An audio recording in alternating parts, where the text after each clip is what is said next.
চলো আজকে আমরা আলোচনা করব ক্লাস 7-এর ইতিহাসের প্রশ্ন উত্তর রায়মার্টিন থেকে। দেখো, যাদবপুর বিদ্যাপীঠ, প্রথমে যে স্কুলটা আছে তোমাদের যাদবপুর বিদ্যাপীঠ, এখান থেকে শুরু করব। দেখো দেওয়া আছে বেমানান শব্দটি খুঁজে বের করো। বেমানান শব্দটি খুঁজে বের করো বলছে। কোনটি এটার মধ্যে বেমানান শব্দ আছে? দেখো আছে ইলতুৎমিশ, রাজিয়া, ইবন বতুতা আর বলবন। এরা সবাই ছিল কি, এরা দিল্লি সুলতান থেকে ছিল, কিন্তু একজন ছিল কি, একজন ভ্রমণ করতে এসেছিল। নাম্বার 2 দেখো, খরাজ, খামোশ, জিজিয়া আর আমির, এগুলো সবই একটা কর, কিন্তু আমিরটা কর নয়, ঠিক আছে। পরে দেখো টঙ্কা, মোহর, হুন্ডি, জিতল, এইগুলো সব আছে এক একটা মুদ্রার নাম, কিন্তু এটা কোনো মুদ্রার নাম নয়। পরবর্তী দেখো চলে আসো, শাহজাহানাবাদ, তুগলকাবাদ, কিলা রায়পিথর, দৌলতাবাদ, এখানে আছে কি দৌলতাবাদ। হচ্ছে পান্ডুয়া, বুরহানপুর, চট্টগ্রাম, গৌড়, মানে বুরহানপুরটা হচ্ছে কি বেমানান শব্দ। চলো পরে চলে আসো, ক স্তম্ভর সাথে খ স্তম্ভ মেলাও। দেখো খলজি বিপ্লব, খলজি বিপ্লবের সাথে কি ইলবারি তুর্কি অভিজাতদের ক্ষমতা লেখা আছে সি। রুমি কৌশল যেটা কি বাবর রয়েছে যুদ্ধের সময় রুমি কৌশল ব্যবহার করেছিল। তারপরে আসছে হজ, জল সংরক্ষণ, এটাকে হজ বলে। দিনেমার, দিনেমার ছিল কি একজন ইলবারি ডেনমার্কের অধিবাসী, ইলবারি তুর্কির ওই সময় হয়েছিল, ডেনমার্কের অধিবাসী। সরাব হচ্ছে মুদ্রা বিনিময়কারী, ঠিক আছে।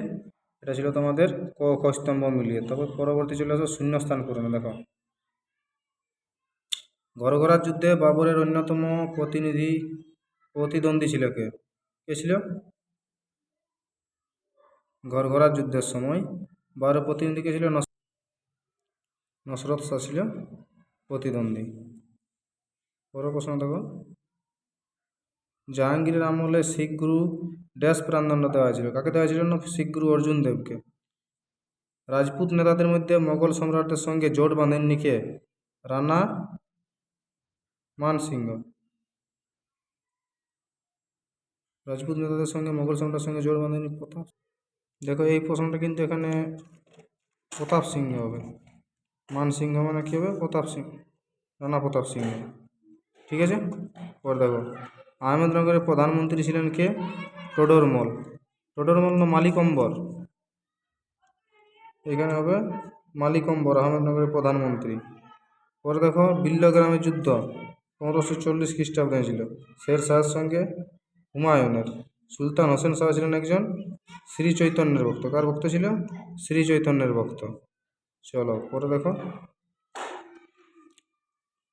মোগলরা তৈমুরের বংশধর হিসাবে গর্ববোধ করত কেন? এটা তোমাদের বইয়ের থেকে এই প্রতিটা প্রশ্ন থেকে, বইয়ের কোশ্চেন থেকে এইগুলোর উত্তর দেওয়া আছে। মোগলরা তৈমুরের বংশধর হিসেবে গর্ববোধ করতো কেন? দেখো তোমাদের বই এইখানে দেখো দেওয়া আছে যে তৈমুর একসময় উত্তর ভারত আক্রমণ করে দিল্লি দখল করেছিলেন, ওই জন্য কি মুঘলরা তৈমুরের বংশধর হিসাবে গর্ব করত। দেখো এই লাইনটা, ঠিক আছে। পেজ নম্বর দেখো তোমাদের কত, পেজ নম্বর 89-এ দেওয়া আছে। চলো পরবর্তী প্রশ্ন দেখো, হুমায়ুনকে এক সময় ভারত ছেড়ে চলে যেতে হয়েছিল কেন? কারণ কি ছিল? দেখো এখানেই দেওয়া আছে, দেখো এইখানে তিনি শের খানের কাছে যুদ্ধে পরাজিত হয়েছিলেন বলে কি ভারত ছেড়ে যেতে হয়েছিল, এই লাইনটা দেখো, ঠিক আছে। চলো পরের প্রশ্ন দেখো, মহেশ দাসের নাম বীরবল হয়েছিল কেন? কারণ কি না, তিনি খুব বুদ্ধিমান ছিল বলে তার নাম বীরবল হয়েছিল। ঔরঙ্গজেবের আমলে বাংলায় সামুদ্রিক বাণিজ্যের উন্নতির একটি কারণ লেখো। দেখো এখানে দেওয়া আছে ঔরঙ্গজেবের আমলে বাংলায় সামুদ্রিক বাণিজ্যের উন্নতি ওই কারণ কি, তিনি শিবাজিকে পরাজিত করেছিলেন। এগুলো কিন্তু সব তোমাদের বইয়ে দেওয়া প্রশ্ন থেকে এগুলো দেওয়া আছে। পরে দেখো লেখা আছে জাবতি বলতে কি বোঝো? তোমাদের দেওয়ার টেক্সট বুকের যে 86 নম্বর পৃষ্ঠাতে এটা দেওয়া আছে। দেখো এখানে দাগ দেওয়া আছে যে জমি জরিপের ভিত্তিতে রাজস্ব নির্ধারণ করার পদ্ধতিকে বলা হয় জাবতি, ঠিক আছে। যাবত মানে নির্ধারণ করা। পরবর্তী দেখো দিল্লির সুলতানদের কখন খলিফার অনুমতি দরকার হতো? এটা তোমাদের টেক্সট বুকের 43 নম্বর পৃষ্ঠাতে দেওয়া। এখানে দেখো কোনো তুর্কি সেনাপতি অনেক অঞ্চল জয় করে যদি সেই অঞ্চলটি তিনি নিজেই যখন শাসন করতে চান, তখন ওই সেনাপতি কী হতো? খলিফার কাছে উপহার পাঠিয়ে সুলতান হওয়ার আর্জি জানাতেন, তার কাছে অনুমোদনের দরকার হতো সেই সময়তে। সুলতান রাজিয়ার সমর্থক কারা ছিল ও তার বিরোধী কারা ছিল? পেজ নম্বর 45-এ দেওয়া আছে। দেখো রাজিয়া সিংহাসনে বসেছিলেন সেনাবাহিনী অভিজাতদের একাংশ দিল্লির সাধারণ লোকেদের সমর্থন নিয়ে।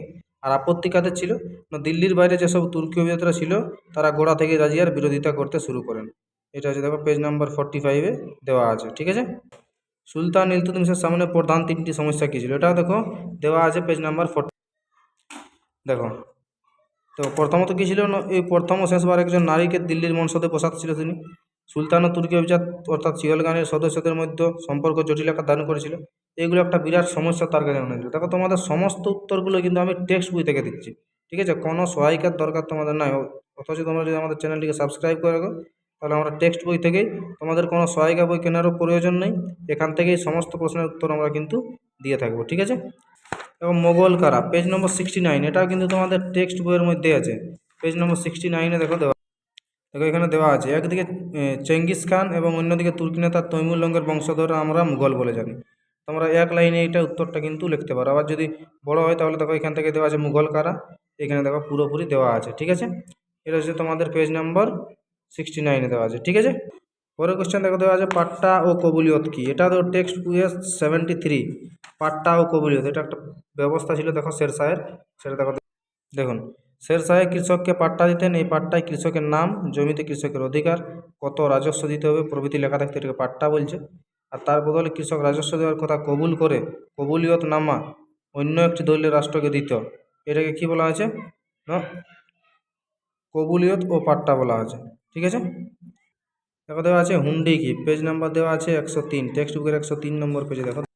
দেখো পরিষ্কারভাবে লেখা আছে যে তুর্কি শাসকদের আমলে কাগজের ব্যবহার শুরু হলে সরাফরা হুন্ডি নামে এক ধরনের কাগজ চালু করেছিলেন।